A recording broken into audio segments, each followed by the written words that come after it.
Hi everyone, this is Bevann.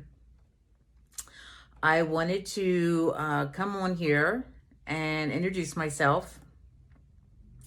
I am new to YouTube, at least new to the creating, posting on YouTube side of things.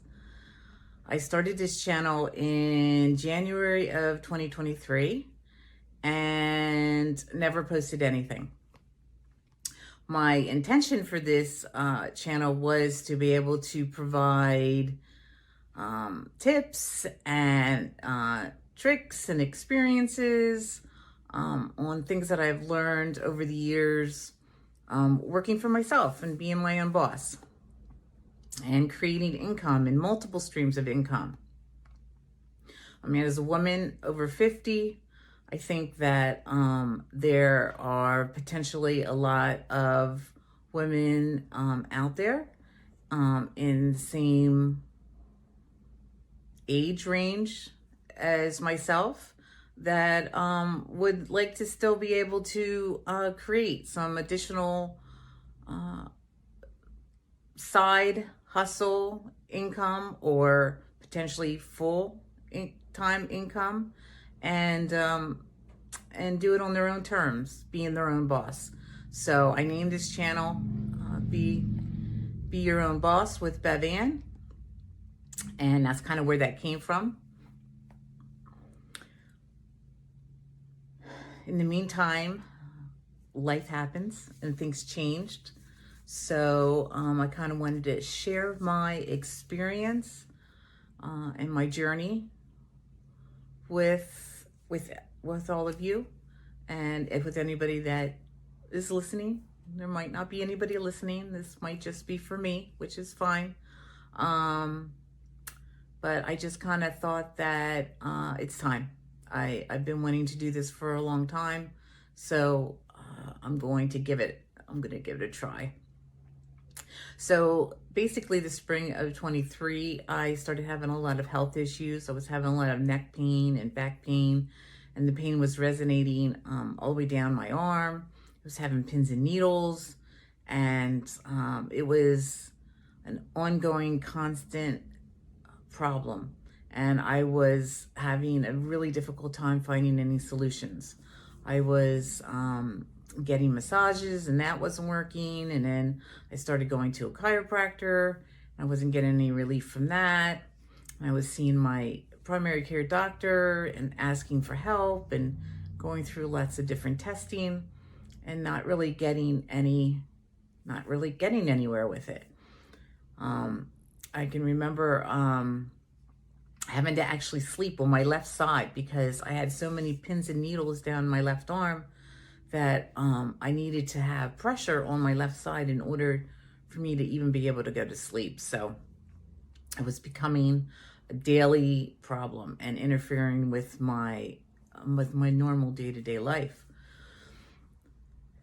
As I went through the summer, I just again kept trying new things. My doctor ended up referring me to physical therapy, so I started doing that, and they did an assessment. They knew all my pain points. They were doing all types of different stretches and exercises for me. At one point, I was actually on this table that was stretching my spine, stretching my neck, to try to give me relief.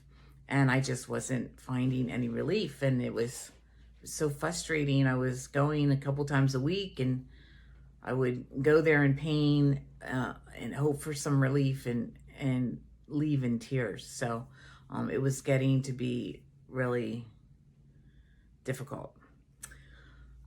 At one point, my doctor decided to put me on steroids.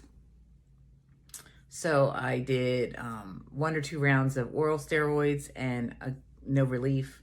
And then the decision was made to start injections, which was a steroid that was injected into my neck, into my spine. That was a difficult decision to make because it didn't sound like something that anybody would want to do, right? So I made that decision. Remember the day that I went and had my first injection, I went to their office. I was a level 8 pain for sure. Level 8. Typically that was my level, if not more.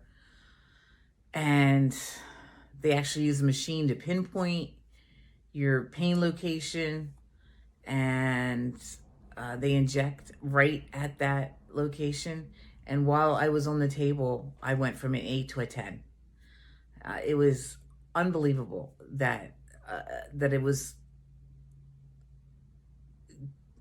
worse. It was going to be worse. Here I was getting a needle put into my neck, put into my spine, and it was worse. So that wasn't good for me at all.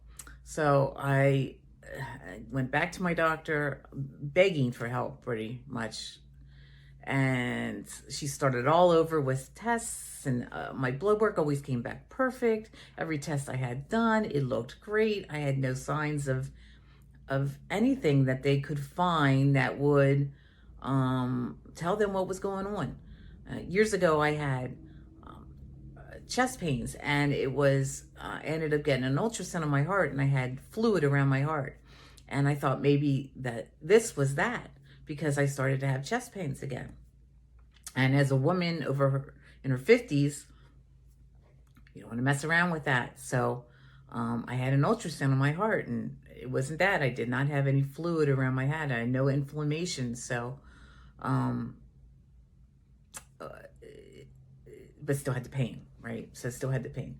So I remember it was October. I was going to a family wedding. One of my nieces was getting married.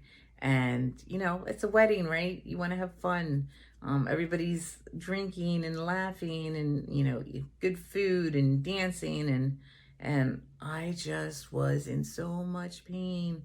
I couldn't even trick myself into pretending to be okay. And it was heartbreaking. I was sitting there, and everything was happening around me, and I just couldn't participate.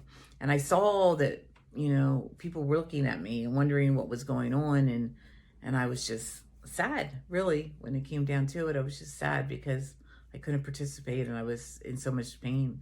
I mean, my mother-in-law said to me, "Don't you like to dance? Don't you want to dance with us?"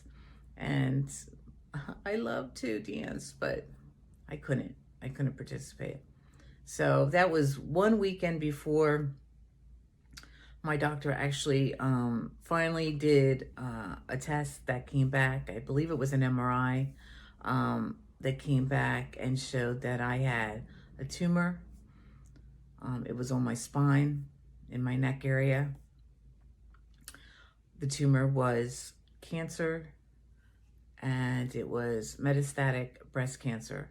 So I had breast cancer that had spread into my bones, and I had absolutely no signs of it.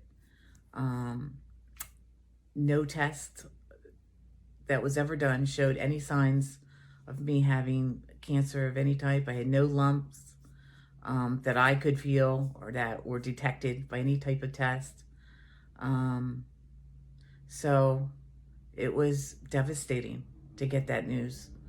I remember getting that call. It was a Monday, and my partner and I were here, and I just ran out of the house screaming. It's almost like an out-of-body experience. It's just like, this can't be happening to me. Why is this happening to me? So it's really overwhelming when something like that comes into your life. So I ended up getting that diagnosis. I had to go the very next day for a biopsy, which confirmed it. And by the end of that week, I was admitted into the hospital. I know that I did not want to go into the hospital, but my pain was not being controlled at home. we were trying everything. I had lots of different pain medications. Uh, we were trying all different levels and milligrams and ways to make it work, but my pain was just excruciating and unbearable. And I got to the point where I was physically ill and needed to be in the hospital. And I know that I really fought that. I did not want to go in the hospital. I really truly thought that if I go in the hospital, I am not going to come out. It's just, it's your mind plays tricks on you. You think the worst. And I didn't want to go. Hindsight, it was probably the best thing that happened. I ended up being fast-tracked. I was able to see my whole team of doctors very, very quickly because I was actually in the hospital. They just started setting up one meeting after the other to meet with everyone that I needed to. And they started assessing my situation, doing all kinds of tests to determine a plan for me. So the decision was made while I was in the hospital to have surgery, to have as much of the tumor removed as possible, and then to do treatment on that area while they were in there. So I ended up having that surgery. I think I was in the hospital for 2 weeks. I did get out right before Thanksgiving. So I was able to come home for the holiday, but I was in there going through the surgery, recovering from the surgery, and then coming up with my treatment plan, my next steps, basically. So I've gone through a lot of different treatments, radiation, chemo. I've lost my hair. This is my grow back version of my hair. So I've been through a lot, and I'm still going through the journey, which I will be going through for the rest of my life. So again, the name of my channel is Be Your Own Boss, and it's funny how that's what I named my channel 2 years ago, not realizing that I was going to need to be my own boss for a lot of different things. So I'm keeping the name of that channel, and I'm going to come on here as often as I possibly can. One of the things with this particular cancer is it has caused a lot of chronic fatigue for me. I'm exhausted. I have only so much energy. So I'm going to come on here as often as I can and post videos, sharing the different things that I've gone through over the last 11 months. I know that if I could have reached out and communicated with, or even just listened to somebody that was going through a similar experience to mine, it would have been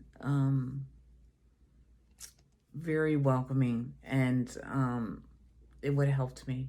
So I'm going to hopefully be able to provide the same help and guidance, and I don't know, for you to even just hear somebody tell their story, and maybe you're going through a very similar thing. So it might just be helpful for you to hear that. And at the same time, therapeutic for me. So I'm not gonna lie, I'm terrified. I'm terrified of putting myself out there. This is not the way that I feel like I normally look. Again, I lost my hair, and this is my grow back hair look. I don't feel like I look like me, but I'm gonna do it anyway. At least I'm going to try to. I'm going to try to post as often as possible. And I'm going to put my story out there and put my experiences out there and try to help as many people, as many women and men, because, you know, women have partners, they have husbands, they have, you know, people in their lives that are supporting them. And, you know, there might be some guys out there that want to hear this perspective so they can help their wife or their girlfriend or their partner better. So this is definitely not a channel just for women. I have a woman's type cancer, breast cancer. So I have a feeling that it's going to resonate more with women, but I'm just going to put that out there. But thank you. I appreciate your listening to me. No one might hear this, and hopefully someone will hear this. But I'm just going to start creating content and putting it out there and see where it leads. I hope it helps somebody. Thank you.